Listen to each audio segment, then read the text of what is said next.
So, Painter on a Study Trip is actually started from a set of questions related to the idea of the role of art in the power equation, the equation of power dynamic and power struggle in certain time and place. A set of questions that I think many artists at that right now they were actually struggling and still dealing with it in a different way, to an extent that was actually blocking the creativity of some of them. And I was one of these artists, and just things started basically when I encountered, when I visited the Alexandria Fine Art Museum, which is recently opened to the public, and I saw a painting, a 19th century painting for an artist and his assistant going out in the nature, and it's called Painter on a Study Trip. And it's basically this piece where we can see it in this artwork, which is it's called Process, titled Process. Basically, the work, the painting, I think answered most of the questions that I was trying to deal with in general and at that time, in a very beautiful, smart, and didactic way, almost literal. So the artist basically just turned his back to the viewers and to the world, basically, and just decided to go back to nature and celebrate the moment, artistically celebrate the moment of making a new work. We're not sure if there's actually a painting came out of this trip, of his trip in the nature, but this was not important in the painting, but the main thing in it is basically this moment when the artist decided to leave his studio and go out in the nature. So I decided to go back to the context of art history and art history books, museum collections, and I came up with 6 terms normally used in this context to analyze certain artistic practice and a body of work for an artist. The works are based on these terms. Terms are process, detail, source, material, exercise, composition. Here, this one is process, and that's basically the work that started everything.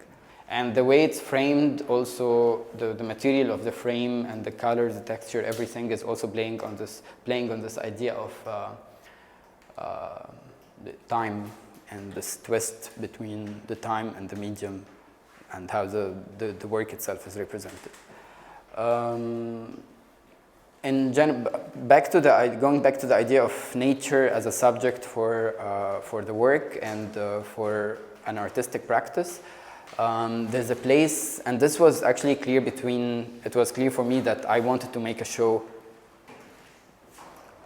based on a certain location in Alexandria called Antoniadis. It's a public park.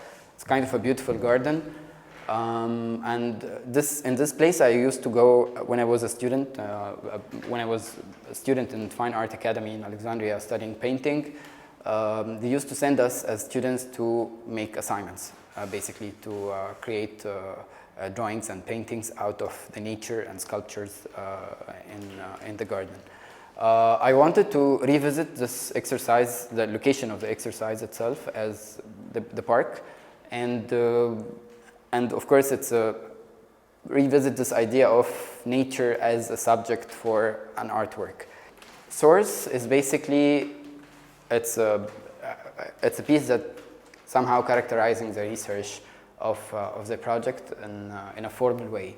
The first one is, when I was going through the research, I found out that there's a postgraduate student in the agriculture faculty is working on master's dissertation, all dedicated for the park, about the park, the history of it, and also to see how solutions to fix it and to make it better.